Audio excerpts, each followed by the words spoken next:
Hello everyone. तो कैसे हैं आप सब? आई होप आप सब अच्छे होंगे और उतने ही अच्छी तरीकों से आप सभी की पढ़ाई चल रही होगी। तो आज मैं आपके लिए लेकर आ चुका हूं छत्तीसगढ़ बोर्ड वार्षिक परीक्षा 2023-24 कक्षा 12वीं विषय भौतिक शास्त्र के प्रदर्श प्रश्न पत्र पहला आपके लिए मैं लेकर आ चुका हूं। तो चलिए शुरू करते हैं। इसमें खंड अ है।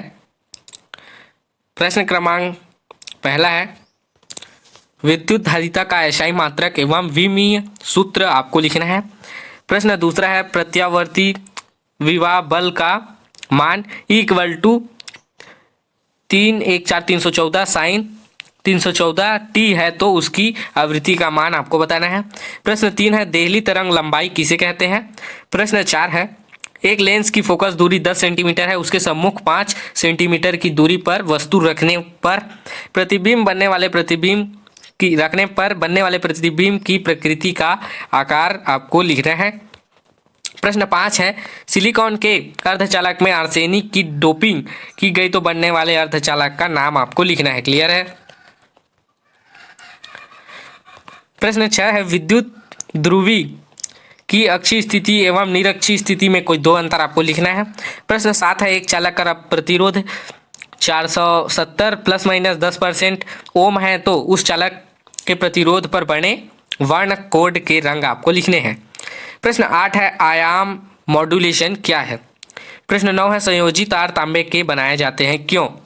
और प्रश्न 10 है, एक माध्यम जिसका अपवर्तनांक कर्णी 3 है उस पर अध्रुवित प्रकाश कितने आपतन कोण पर आपतित की जाए जिससे वह ध्रुवित हो जाए आपको बताना है। क्लियर है। प्रश्न क्रमांक 11 है, सेल के आंतरिक प्रतिरोध की भाषा लिखकर उसका विभवांतर बल से संबंधित स्थापित आपको करना है। प्रश्न 12 है, प्रतिचुंबकी के अनुचुंबकीय पदार्थ में कोई 3 आपको अंतर लिखने हैं। प्रश्न 13 है, 220 वोल्ट की प्रत्यावर्ती धारा और दिष्ट धारा में कौन सी अधिक खतरनाक है और क्यों आपको बताना है। प्रश्न 14 है, नीचे लिखे गए तरंगों की तरंग लंबाई निम्नानुसार है, उन तरंगों का नाम एवं एक उपयोग आपको लिखना है। क्लियर है। प्रश्न 15 है, निकट दृष्टि दोष का कोई व्यक्ति दूर दृष्टि दोष के लिए -1D चश्मा क्षमता का चश्मा उपयोग कर रहा है, अधिक आयु होने पर उसे अलग से +2D क्षमता की आवश्यकता होती है, स्पष्ट आपको करना है। प्रश्न 16 है, एक प्रिज्म के पदार्थ का अपवर्तनांक कर्णी 2 है और अपवर्तनांक कोण 60 अंश है तो उसके आपतन कोण पहला तथा न्यूनतम विचलन कोण SM आपको ज्ञात करना है। क्लियर है। उसके बाद प्रश्न क्रमांक 17 है, एक प्रकाश विद्युत सेल के लिए देहली आवृत्ति 5.00 गुणा 10 का घात 24 हर्ट्ज 10 का घात 14 हर्ट्ज है। यदि उस पर 6 गुणा 10 का घात 14 हर्ट्ज का प्रकाश आपतित हो तो पहला, इलेक्ट्रॉन का उत्सर्जन होगी कि नहीं आपको बताना है। दूसरा, आपतित किरण की तीव्रता बढ़ाएंगे तो क्या होगा आपको बताना है।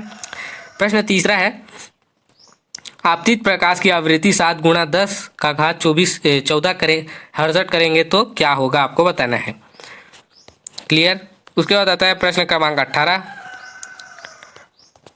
एक रेडियो एक्टिव नाभिक के अर्ध आयु काल 60 दिन है तो 180 दिन बाद उसकी कितनी मात्रा शेष रहेगी आपको बताना है। प्रश्न 19 है, लाइमन बामर और पासवान श्रेणी किस प्रकार के प्रकाश के अंतर्गत आते हैं और उसमें इलेक्ट्रॉन को किस कक्षा से किस कक्षा में जाना चाहिए आपको बताना है। क्लियर। प्रश्न 20 है, नीचे दिए गए चित्र में संयोजित गेट को पहचानकर उसका नाम, संयोजित परिपथ बूलियन व्यंजक से उसकी सत्यमान सारणी आपको बनाना है। क्लियर। उसके बाद है प्रश्न 21, ट्रांजिस्टर के कोई 2 उपयोग लिखिए एवं ट्रांजिस्टर के स्विच की तरह उपयोग का नामांकित विद्युत परिपथ आपको बनाना है। क्लियर। उसके बाद है प्रश्न 22, 10 किलो हर्ट्ज आवृत्ति तथा 10 वोल्ट शिखर वोल्टता के संदेश सिग्नल मैसेज सिग्नल का उपयोग किसी एक मेगा हर्ट्ज आवृत्ति तथा 20 वोल्ट शिखर वोल्टता के वाहक तरंग के साथ किया गया है तो मॉड्यूलन सूचकांक तथा उत्पन्न पार्श्व बैंड ज्ञात आपको करना है। क्लियर। उसके बाद है प्रश्न 23, शिक्षक एक बल्ब तथा एक सरल कुंडली परीक्षा के कुंजी से चित्र अनुसार एसी स्रोत से जोड़े गए स्विच को बंद कर दिया गया और कुछ समय पश्चात एक विद्यार्थी को लोहे की क्षण परीक्षक कुंडली के अंदर प्रविष्टि कराने को कहते हैं। तो उपरोक्त स्थिति के आधार पर निम्न प्रश्नों के उत्तर आपको देने हैं। पहला है, क्षण की प्रविष्टि कराते समय बल्ब की चमक किस प्रकार परिवर्तित होगी, कारण सहित स्पष्ट आपको करना है। प्रश्न दूसरा है, शिक्षक विद्यार्थी के किन किन मूल्यों को विकसित करने का प्रयास कर रहे हैं, आपको बताना है। क्लियर है। उसके बाद आता है आपका, शिक्षक कुछ छात्रों को लेकर हवाई अड्डे गए। हवाई अड्डे पर सुरक्षा कारणों से प्रत्येक व्यक्ति के धातु सूचकांक के द्वारा पथ से गुजारा जाता है। कुछ छात्रों के पास धातु से बनी वस्तु भी थी जिसके कारण धातु सूचकांक से ध्वनि निकलने लगी। इस स्थिति में निम्न प्रश्नों के उत्तर आपको देने हैं। धातु सूचकांक के कार्य करने का सिद्धांत आपको लिखना है। और दूसरा है, शिक्षक विद्यार्थी के किन किन मूल्यों को विकसित करने का प्रयास कर रहे हैं, आपको बताना है। प्रश्न 24 है, एक समान आवेशित अनंत समतल पर चादर के कारण विद्युत क्षेत्र की तीव्रता ज्ञात कीजिए।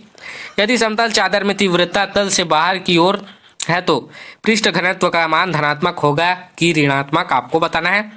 अथवा में दिया हुआ है,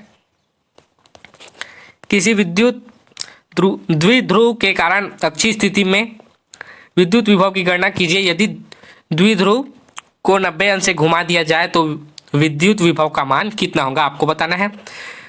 प्रश्न 25 है, यदि कोई इलेक्ट्रॉन नाभिक के चारों ओर चुंबकीय द्विध्रुव के रूप में परिभ्रमण कर रहा है तो उसके कारण उस चुंबकीय द्विध्रुव का आघूर्ण आपको ज्ञात करना है।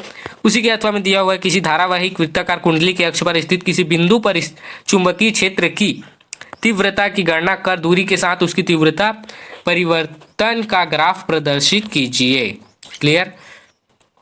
उसके बाद प्रश्न क्रमांक 26, दो उत्तल लेंसों की फोकस दूरियां क्रमशः 5 सेंटीमीटर और 15 सेंटीमीटर है। खगोलीय दूरदर्शी बनाने हेतु किसी अभिदृश्यक एवं किसी नेत्रिका के रूप में चुनेंगे। उन्हें चुनकर खगोलीय दूरदर्शी के सम्मुख रखी वस्तु को स्पष्ट दृष्टि के न्यूनतम दूरी पर प्रतिबिंब निर्माण का किरण आरेख खींचकर उसके आवर्धन क्षमता का व्यंजन आपको लिखना है।